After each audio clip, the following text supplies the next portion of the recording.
You're listening to Nothing's Off the Table, the podcast where no subject is too taboo to discuss. Now, please welcome your hosts, Andy Barker and Drew Del Pree. Woohoo! It's Friday. Whatever I did, it is so loud in my ears. Really? Oh, well, you're wearing headphones tonight. Oh, it's true. Yeah, a little different. Yeah, it probably is a lot louder than you're used to. Because Yes. I know I can't hear as well when I wear that single earpiece. Oh, the IFB.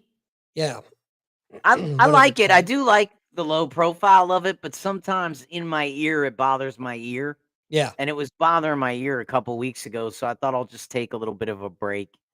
I've been using it for the last couple of years. I've gone so they're pretty. If anybody's ever curious, the IFB is a pretty interesting device. It takes the sound and then like almost through an air coil comes into your ear so that it's a little bit more flexible and you don't get the you know how when you coil copper you can break the copper wire, as you get the stretch and everything. So it was a way of kind of allowing it to fit in the ear better, and stay clear, give you a lower profile. So I liked it. They're disposable. They're like $7 a piece. Get them in packs of 5 or 10. So I went through about 5 of them over the last 2 years. I enjoyed it. Not that anybody was asking. Well, there you have it, sports fans. Your knowledge that you didn't know you wanted, and now you got. You're The welcome. IFB. That's right. You know what? Speaking of IFP, why don't we move on to TWU? Sounds like and you know what that is. That's I do know what that means. hold on. Oh, look.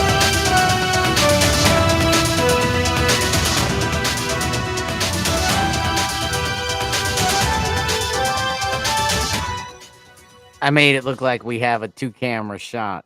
That's a pro move. Hey, I paid for it so you didn't have to. Hey, interesting story out of the Roar Room with Steve Bannon Monday, end of hour 1. They discussed Doge financial links to a cardinal that may lead back to the Roman Catholic Church funding unaccompanied minors crossing the border, which is why you're seeing the I think Western Council of Bishops now sue the Trump administration over the border policy. But they had a great breakdown of it and discussion of it, all the way up to Ratzinger's early resignation, over his inability to stop it all, and Francis's installation, meaning Ratzinger on the side of good, trying to put a stop to it all. But they talked about that hour 1. Glenn Beck program Wednesday discussed AI and a conversation with Grok 3, which is just surpassed Chat GPT right now in its latest Envision. And he asked the question, with all the coming advancements, what does the world look like in 5 years? Answer from Grok: unpredictable. Could be utopia, could be dystopia. If AI general intelligence is achieved and AI superintelligence comes shortly thereafter, that within 5 years, it's unpredictable. So that was an interesting take. The Daily by the New York Times, February 17th, talked about the TikTok flip-flop and how it impacts users and businesses. That was really weird. And I'm not sure exactly what the issue is with TikTok. I know I don't have it. I don't use it. And the Chinese version is completely different from the American version. It's Chinese. For example, only positive content is allowed in the Chinese version. And there's a time limit as well. It kind of shuts off after an hour of use or something. So even they know it's bad. But again, I'm not sure exactly what it was all about and why an American company has to buy or things. And many offers are in on it, and then there's a ban, then the ban's not on. All that stuff. But they had a really interesting discussion on that at the Daily and broke it down in better terms. February 17th. Pod Save America discussed Trump's second term, lightning speed, surprisingly honest in that he's keeping promises, and he did. They reminded their audience, which is pretty liberal, that he did campaign with Elon Musk. So, what's going on is, promises made, promises kept, which you're hearing a lot of in conservative circles. And so that, folks, is a wrap of the interesting stuff this week behind the paywall. That's some pretty crazy stuff, man. It's You damned always if you do, nuts. damned if you don't. You know, I think I don't remember his name, but there's a representative of the Trump administration that was on an interview on CNN, and he basically called out the host saying, "I can't understand how you can't get on board for saving money," Yeah, yeah, or something to that effect. You know, yeah. I don't how get could it you not either. support it?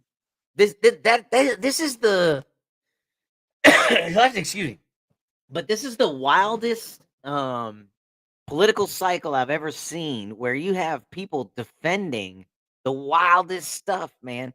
And then don't forget there's people pointing out too that Doge is finding it. That's all. It's up to Congress has Right. to still cut it out of the budget. I mean, they could do a giant CR and just screw us right back to square one. Basically, Yeah, um, yeah. it's just it's mind boggling. I can't wrap my mind around it, man. How this is, the populace voted for this. This is what he Yes, ran on it, and he's yes. doing it. Yeah. And the other side is so blinded with hate for both Trump and our country because let's face it, you can't love this country and want to continue down this path. Um, No, no. I don't care what your views are. You're just wrong. Period. Sorry, and you need to be told that more. But yeah, how can you not want the country to do better? How can you not want to secure our borders? How can you not want to save all this money? Oh, and here's one thing I heard as well. Musk was actually, kind of touting the idea of giving what $5,000 to every American citizen. Yeah, that's tough. That is a great idea. I think it's a great idea if the budget is balanced. Well, not only if the budget is balanced, but I think there's a lot more to that than again, like I said, like you have to have the savings first. Like they've Sure, identified it, they've cut it, but there's still money going here, going there. They have to shift money to like the defense cut spending, right? I mean, that's going to be shifted to other priority projects. right. So they're trimming fat here to fund things over here. Um, so I agree, and I like the plan, 20% to the P. If you and there was a target, right? Like if they hit a Right. trillion, 20%, 20%. Well, But here that is a hard target to hit. it is. And here was my whole point with that. When Obama sent out the stimulus checks, it was great. It was the greatest thing ever. Now the Trump administration is talking about doing essentially the same thing, and now it's evil. It's horrible. I Yeah, yeah. A lot of the people are freaking out over on the liberal side. Like, you heard what the Crockett Desmond or the one Sonny Crockett, or I forget what the Sonny girl's Crockett. name is. I forget what the one from the squad, but she was out there like, "What's 5,000 gonna do for anybody? It'll do a lot, man. That would do a lot for people." That's Damn how. Skippy. Yeah, keep running on that. But Yeah. but I do She's the the worst. I know my issue though is these guys say these things and sometimes they're easy to do when everybody's on board, but if everybody's not on board, man, that's I'm gonna need to hear that from more people before I get excited about that. Oh, sure. But and then let's not take out the trolling factor. Oh yeah, yeah. Because But you can't. Trump is a master, Mhm. and so is Musk. Yeah.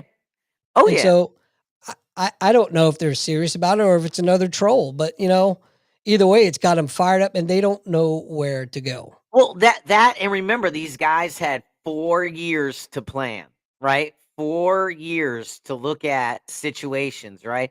Like look at what's going on with Ukraine. Everybody is flipping out over Trump's statements and how he's handling Ukraine. And look, he may say some wild stuff. And I think there's room to debate here, man. I mean, some of it's wild, some of it isn't so wild if you go back in time a little bit, to 2014. And you look at expansion all the way back to 1994 and 1990 when the wall comes down, all this stuff, and we said NATO would never expand. That was a condition of the wall coming. That we promised Gorbachev NATO would never expand. Then we added Eastern European countries in '94, and then it was like this attitude of keep going, keep going. So you can look at all that stuff. I don't know. I'll be honest with you. I'm no expert in that stuff. I'm just saying there seems to be two theories competing. One of them will bear out in history. I'm just saying I'm not quick to say everything the president said was wrong. But I'm You not quick. know, I'm not going to sit here and say it was all right either. But at the right, end of the day, you look at the strategy, right? And the strategy is he's over there negotiating with Putin, and him and Rubio are on the same page, telling Europe, "You don't like the deal we're making, then get over here. Then come over right, here. Grab your wallet and get over here." you know. And he's and if you got a better deal, go cut it. But Ukraine can't stand on its own, and we're not paying for it anymore. It should have folded a long time ago, or you should have came up here a long time ago. right. It's on your doorstep. And now people say, well, if you're going to play isolationist, that's bad, and this and that and this. Well, I don't know. We haven't played it in a while. Right. And you look where know it's gotten us. yeah, I mean, but Trump saying these things has made more Zelensky more popular at home, right? It has made him more popular. It's got Europe to the table, and it has Putin looking to end the war. I mean, it's offering everybody an out. And so, everybody's over here saying, I can't believe he's saying the things he's saying. I can't believe he's talking to Putin. Well, the end might be everything everyone said was going to be the end from the beginning anyway. That's right. You What's up, know, Vinny? that's You the know, crazy part. we talked last week, excuse me. We talked last week about how all the crazy things that Trump has said and how about 99% of them have bared fruit and were true, right? Yeah. Well, I saw something very interesting yesterday. It was with you remember Sheriff Joe Arpaio? So are you talking about the birth certificate Yeah, video? That's from 2016. it's still very interesting. Yes, yeah, the birth certificate video. So what Andy's talking about is the birth certificate video for 2016. Tell him about it. So essentially what they're saying is they have proven that the document is forged. And they've proven they showed the source document where they photoshopped it from and how it lines up perfectly and how they've had two independent experts on two separate continents that have no knowledge of each other. They both verified the fact that yes, it was a fraudulent document. Now, what does that mean? I don't know. Probably doesn't mean anything. But what I can tell you, guarantee you that it won't get any coverage, even though it's old. Tells you everything right now. I just heard about it Yeah, yesterday. yeah, yeah. So I So, so I saw it yesterday too as well. It was making the rounds, and by the time I saw it, it had already been community noted. oh, From interesting. 2016. But what Andy's saying basically is correct. And at the press conference, the guy giving it says as much. He's like, "Hey, look, I'm not here to tell you the guy wasn't born here. I'm not here to tell you the presidency wasn't illegitimate. I'm not here to say any of that. I'm just here to tell you the document that was given isn't real. That's all. You make whatever referral you want. Right, I'm just telling you the one that was given to us and was said, this is it, is not it. That's all. That's all I'm here to say. Whatever else is on you, and now of course they infer, but sure, of he course they do. does in the beginning. He does make the disclaimer in the beginning that hey, I'm just here to tell you that this document isn't real. It doesn't mean there isn't one out there that is. It just means the one that was given to me to prove, was not real. Right. Along those same lines, I was watching some snippets from the Sean Ryan show, and they Yeah. had this. I don't remember her name. She was a Asian lady, but supposedly she was an insider, and now she's blowing the whistle on all this, and how she's Yeah. saying that Obama was the one that was running the country these past She's the 4 years. donor. She's the Democrat donor that's coming Yeah, forward. I tell you what, though, man, something in my gut tells me I don't trust her. She was saying Hunter Biden was took control as well and started to take him around to meetings after the debate. That's why I saw Hunter in the classified meetings and everything. I mean, certainly Ron Klain and all of Obama's leftovers, Susan Rice and those people that were in there in the beginning. I mean, they were doing their thing. They were ensuring whatever was going on. But again, like Trump said, and so this goes back, so this goes back way, way, way, way, way, way back. If you're a fan of the Glenn Beck program, and I am, you'll hear he's said it many times. Many broadcasters were brought to the White House for the first time in Bush second's White House. George W. Right? He brought all the broadcasters in. And Glenn always says when he tells the story, I regret that I didn't think of the question then at the time because I was just stunned. But he said he asked, what happens if you lose the election? And he said, you'll find it doesn't matter who sits behind this desk. Some decisions are already made. And he said he just thought like, who the hell is tying the hands of the prize? He goes, I should have asked. Who the hell is tying the But what does Trump and what two things Trump did for America that we will be forever grateful that should put his face on Mount Rushmore is expose the media, right? And expose the deep state. Now we know how much BS was going on. Now we know there are people who will defy the executive's order. And I'm sure there's people on our side who are doing whatever the hell they wanted to. I mean, that's just the nature of the beast. You and Right. I know people who, what was the last year they served in the military? Can't wait to get me a government job where I can sit down and not do shit all day. Yep. Right? Just be a But part of the bureaucracy. before Trump, it was rumor, conjecture, and conspiracy theory. Yeah. Right. Yeah. He But now exposed we're those showing two that things. it's the truth. That's what he did A- for us, man. And if you deny it, well, then you're just stupid because it's smacking you in the face. The evidence.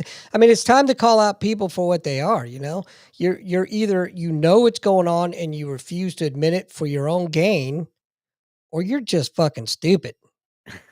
Right. Right. Just plain stupid. That I can't. I was telling you earlier, we were talking before the show. When you argue with an idiot, who's the bigger idiot? Right. Right. So why argue with these fools anymore? Right. Right. Exactly. But Exactly. And sometimes, I try to I try to teach a lot of lessons to my children, right? What's the goal of a parent, right? Some people may say it differently. I view my goal as a parent to prepare them to survive when I'm gone, right? That's all. So and I'll tell you what, life takes on a different meaning when you look at it that way because now college, I'm like, does that help you survive? No. right, But the values that would get you through college will help, you know. But for sure. anyway, that's how I look at it, man. I forget where I was going with that, but anyway. I forget where you were too. I can't Oh even yeah. help you out on that one. No, I can't. I don't remember where I was going with that. Just that You go to that one direction. I was going down to know Talking your about own that one lane, thing. right? Yeah, over there on the Well, we other were talking topic. about, if you argue with an idiot who's a bigger idiot, there's no sense to argue. Call them out the way it is. Oh yeah, lessons I try to teach my daughter. I teach a lot of terrible lessons. But now I can't remember the lesson I was trying to teach her other than the half guard, you got to really get the underhook. She doesn't understand that. She keeps getting smashed. well, yeah, half guard can be tricky, man. It can. It definitely can. It definitely can. There's But there's a lot of depth to it. There's a lot of ways to shut down a bigger person. I mean, I'll tell you, let's shift gears into jiu-jitsu real quick. I was gonna say For we just completely changed. Yeah, that's fine. I love jiu-jitsu, but so I used to train with this guy. He was probably about 280, 300 pounds, right? Hmm. And whenever I'd get in side control and I start to pass, he would just muscle me. You know, Oh he's yeah, literally yeah. two of me. So I finally started figuring out how to shut that down, man. Uh-huh. And you talk about, and he was a purple belt too. You talk about, you saw that ego come back real quick, and get frustrated because now he's got to try to remember the technique because the strength ain't working anymore, and he would get so mad at me. But yeah, half guard's tricky, man. It's a beast. Dude sends me a buddy I train with sends me videos every now and then. They're hilarious. I forward some on to you. That for you the Japanese game show jiu-jitsu. No, Oh, I don't I'll have think to so. send you that one. But he sends me these interesting videos. But he sent me one that was confessions of a blue belt or something, or confessions of like a bitter white belt or something. He's like, there's this blue belt that beats the crap out of me, and whenever he gets me, I love telling him, "Boy, you're really strong." After each roll, because he goes, "I know it eats him up, it takes away from his thing." But it's I will say, go ahead. no, I was just gonna say it's different confessions like that, but it sounds like it sound the way they do it. It sounds like you're calling a hotline and leaving a message. Like it's like boop, like so. There's a blue belt at my academy. That's hilarious. You got to Oh send yeah, me those. I will. I You, will. they say, if your technique is on point, then the example I want to give is let's just say a female black belt, right?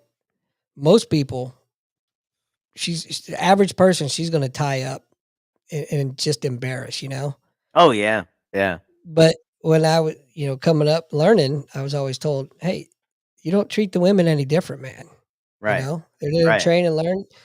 You're not inappropriate and you're not over, using strength, but they're there to learn just as much as you are, and you don't take it easy on them. And a right. lot of times, if you try, you're going to get your ass handed to you. But I remember I was rolling with this female black belt in jiu-jitsu in Japan, and I housed her.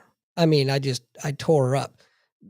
My point is that I'm trying to make is somebody like that going up against somebody that has absolutely zero training, she's going to destroy him every time. But if you combine somebody with some knowledge and some strength, and that's not afraid to get in there and take it to her, you're gonna have a Yeah. tough time. And Oh that's not yeah, yeah. me bragging. And there's a very specific reason I brought this up, and I don't remember what it was. So, Well, I never got a repair, but I chipped my tooth off a world champion's knee, Gina. oh, geez. You know, but I tell everybody, we train at the academy. My daughter still gets Gina fighting braids every now and then when she goes to school. She calls them. But Nice. Gina was an amazing martial artist. Phenomenal. Husband works for a construction company, so they ended up moving to Thailand. Um, but just an amazing martial artist. Husband trains too. Mhm, Um, he was brown belt when he left. Uh, and in fact, he taught me how to deal with knee on belly. Worked with mm. me every day after class. Uh, but yeah, his wife Gina was black belt, world champion brown belt, and I think she's fought black. I'm not sure. Um, but just all around martial artist, right? Like she would do kids class every now and then, and she would Mhm. study counting in Portuguese just for the kids. Like she Nice. really loved teaching, really loved jujitsu, really loved like living that lifestyle. She would be so excited if she had like a meditation technique. She'd be talking about it. Just Mm. all around nice person in martial arts. Yeah, chip my tooth, right? Anyway, the thing about her was, yeah, yeah. Could I put some weight on her? Sure, sure.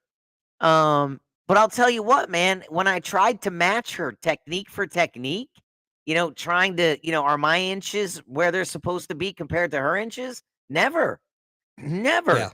She was killing me, tying me up, strangling me in certain ways. Like everything was, it was terrible, terrible. Could I have put some weight on her and made it better? Sure. But then you don't Mhm. learn. For me, I wouldn't learn, you know? Right. Um, but my God, man, the one thing I tell people is the lesson I learned from Gina is freedom isn't free. You know? We had this girl at Ricardo's gym. Her name was Nicole. She was the enforcer, man. She she was bad, dude. She was you just and I was about to promote her to black belt in judo too. She was a brown belt, but they ended up moving. Yeah. She's somebody you just, man, I don't care if you're a dude. She's gonna eat your lunch. Yeah. Yeah. Nicest person in the world too. You know what I mean? We But had another girl that was around the same time. I have pictures of her with Aya. Gosh, I'm gonna forget Jesse Swanson, another world champion, right? Father's doing a road project in town, works for the EPA, right? Like lives this nomad lifestyle that I'm completely jealous of. Then decides after putting his kids through martial arts, he's gonna start training, right? So he's like a 50-year-old white belt. And just nice right on. guy, right? Nice guy. And daughter, so she moves down to Brazil and is training 4 days, 4 times a day, right? She's really Nice. learning. So she's in a different weight class as Gina, right? She's bigger, um, taller. And so I just remember her fighting Gina. Gina's a world champion, and Gina's like, man, Gina's getting dusted, right? And she's like, man, she's tough. Damn. But she's bigger, and Yeah. she was a black belt. Gina was brown. Gina wasn't black yet. Gina wasn't a black belt yet. So, That's you just made me think of why I brought that up. So uh, they say size doesn't matter if you train, but if you are going up against somebody that has equally trained, right, size yeah, totally yeah, matters. size matters. Oh my god, yeah. At some point, you have to break the equality, or you're stalemate the whole time. One of you Right. has to have more stamina, Yep. more strength, or more technique, something, or you're just going to be locked in the whole time. Yep. So, yeah, so they were fighting. So then, and I'm not going to say anything, I'm not going to say much, right? But then, a guy comes up who's pretty, well trained, a black belt, right? And he just assumes, right? This is what happens when you assume, right?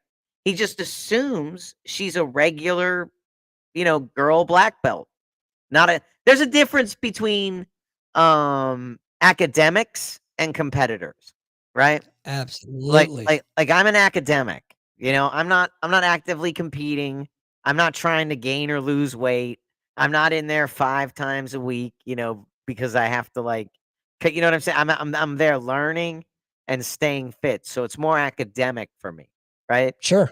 And then competitors, they're the guys that are in there, right? And a lot of them pick one side of the sport, and that's all they do, right? Like if they're gonna fight no gi, they just stay no gi. They don't even Yeah. confuse themselves in the gi anymore. Right. Same thing with gi guys, right?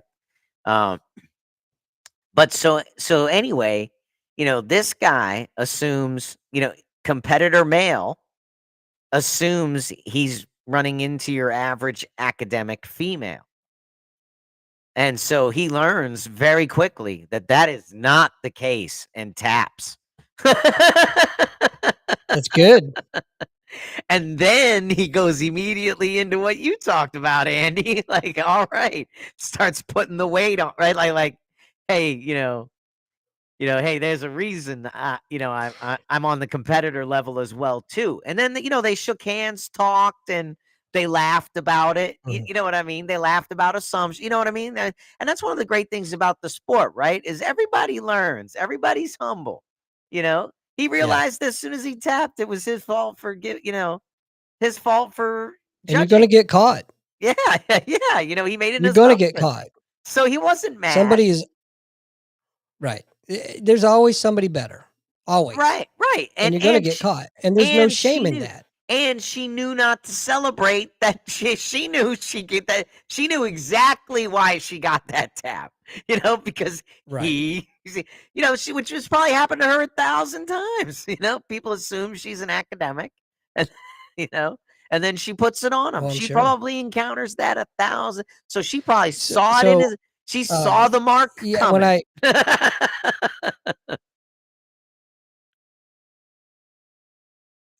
I tell you that's what you talk about the assumption, man. I was rolling with a black belt, and I hadn't rolled with him before, and I choked him, uh, because he assumed, "All right, here's a purple belt."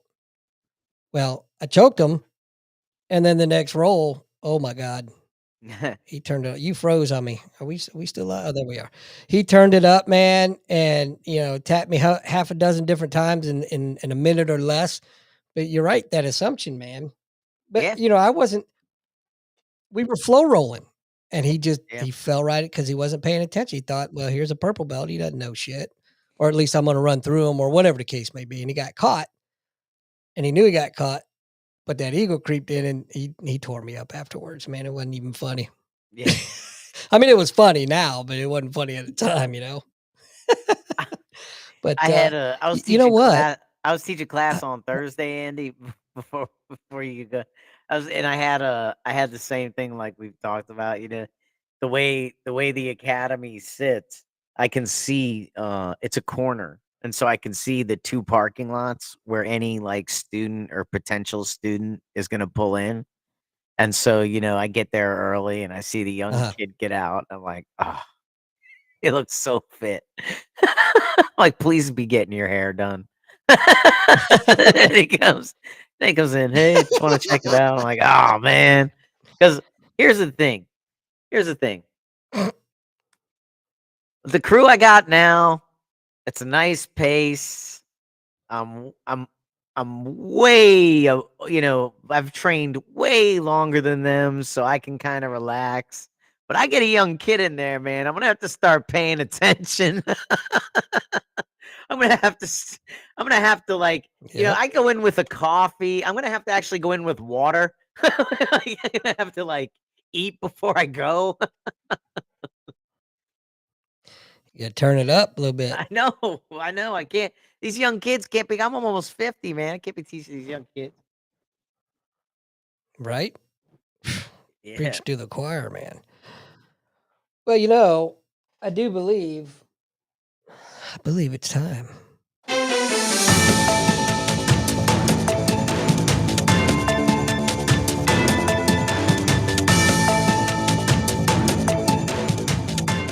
That's right. It's time. That's right, ladies and gentlemen. It is time for, well, maybe not your favorite segment, but it's my favorite segment. And that's the I Ain't Buying It segment. So today, what we got today? Well, Ronan's Law, fixing the wrong problem. I'm sure you've heard about this, Lou, but the UK is rolling out Ronan's Law, a new crackdown on knife crime named after 16-year-old Ronan Kanda, who was tragically stabbed to death in 2022. Now, this took place in the UK. No one's downplaying that loss. It's horrific, but their solution? Hammer online retailers. 2 years in the slammer for selling knives to minors or banned blades, forcing companies to report suspicious purchases to the cops. They even want a responsible sellers list, gatekeeping who's allowed to ship a knife. And if you're caught carrying any weapon with intent, that's 4 years automatically behind bars. The Labor Party's Yvette Cooper is out there clutching her pearls, yelling about kids buying knives online. Yeah, sure, it's a red flag, but this is where I slam on the brakes. First, they came for the guns. Ban them, regulate them, call it a day. Now it's knives. Same script, different prop. Because let's be real, it's never the weapon, it's the one holding it. A knife doesn't lunge off the table on its own. It takes a fractured mind to turn steel into a weapon. Banning blades while ignoring mental health? That's like mopping up flood water while the house is still sinking. Look at Southport last summer. Axel Ruda Cuba Banana, whatever his name is, a radicalized migrant kid attacks a children's dance party with a knife he bought online. The media stamped him the Amazon killer. But here's the kicker. He'd already smuggled a kitchen knife to school before that. No online checkout required. Just a kid in crisis grabbing whatever was in reach. We're drowning in a mental health crisis, and politicians are laser focused on shopping carts. What's next? Ban cars because of reckless drivers? Outlaw spoons to fight obesity? It's absurd. The problem isn't in the checkout aisle, it's in the broken minds we refuse to treat. What we need? Actual mental health facilities, not prison cells, not neglectful dumping grounds, but real structured environments where people get the help they need, therapy, proper medication if necessary, and a chance to have real recovery. Places with professional oversight where patients are treated with dignity and respect, not locked away and forgotten, but given the resources to rebuild their lives. But is the Labor Party willing to face that fight? Nah, it's easier to chase retailers than admit they've let mental health care rot. Knife crime is up. Their new law, just a shiny distraction. Until they address the real issue, I ain't buying it. And there you have it. This week's I Ain't Buying It. Nice, man. These are all my opinions. They are not the opinions of Nothing's Up. Yeah, they are. Who am I kidding? Nothing's off the table as an LLC. All right, reserved. Comment, click like. Check with your doctor. May cause anal bleeding and other other highfalutin. Do not sit and watch at the same time. I can't think of any other warning. Right. May cause death, serious bodily injury, headaches, nausea, vomiting, GI discomfort. Well, that's it for today. But we do, we're working on getting another. Oh, go ahead. One last segment. We got our Veterans Helping Veterans segment. Oh, well, yeah. I knew that was coming. Yeah, I was gonna say though, last thing before we get to Veterans Helping Veterans, I should have said it that way. Thank you, Andy. Last thing before we get to that, I just want to say, hey, short show today, but we are working on getting some guests lined up again. We're gonna bring some people back for the second segments we've talked to. We're also looking at some new guests, some new conversations. Keeping our stuff fresh and still working some of the old projects we did discuss in the past. But just wanted to point that out. We're cutting a little short today because we'll probably be going a little bit long here soon in the future. Absolutely. Also, I'm working on getting Mark Sargent back on the show. For those that aren't familiar with Mark, he is the flat earth theorist. We had him on the show several years ago. I had him on a different show, the Nostalgically Hip podcast with my buddy Ryan. He made some pretty interesting predictions. Some of them came true, and I would love to get him back on and we'll talk about those. So it's not going to be a flat earth show. I'm sure some of that topic will come up, but he's a great guy, regardless if he thinks the earth is flat. And for the record, I don't really feel that he believes that it's flat. I think he found a niche and he's running with it. And you know what? Good on him. And I've actually told that to him on the show. I said, I don't think you really believe it, man. But whatever. Anyway, folks, before we get out of here, it's time for our Veterans Helping Veterans segment. And this week, I've got one for us. We're going to talk about the Disabled American Veterans, the DAV. It's a great organization that's been around for quite a long time. And their basic mission is to empower veterans to lead high-quality lives with respect and dignity by ensuring they can access the full range of benefits available to them, fighting for their interests on Capitol Hill and educating the public about the needs of veterans transitioning back to civilian life, essentially providing free professional assistance to veterans and their families and obtaining benefits earned through military service. So again, if you find it in your heart, check them out. Check out their website. And Timmer. Anyway, check them out. Check out the website. And if you find it in your heart to donate, please do so. And as always, they're always looking for drivers. Yeah, they're always looking for drivers. And you know what? They take donations of clothes. They're a fantastic organization. Clothes, furniture. I think you can even donate a car or a vehicle to them of some sort. But check them out. And as always, if you want to check out our Veterans Helping Veterans, check out our past episodes on YouTube. Make sure you comment, click, like, subscribe. And I don't care if you don't watch the whole episode. Fast forward to the end. We always do this segment at the end. Check them out. Support if you can. And thank you for that support. And that's all I got, dude. That's all we have. Comment, click like down below. We're reading your emails. We're replying as best we can. That's right. We'll keep it coming. I appreciate it all. And good suggestion on some of the topics. We'll try to get some of them in there. I haven't thought of talking to a horticulturist. Why not? New plants have been discovered all over. And it's very interesting. These eating hikes on these trails, these salad hikes, they're fascinating. I'm glad you guys brought that up. Thanks, Jane. We'll look at it. And with that being said, we'll catch y'all next week. Bye-bye. You're listening to Nothing's Off the Table.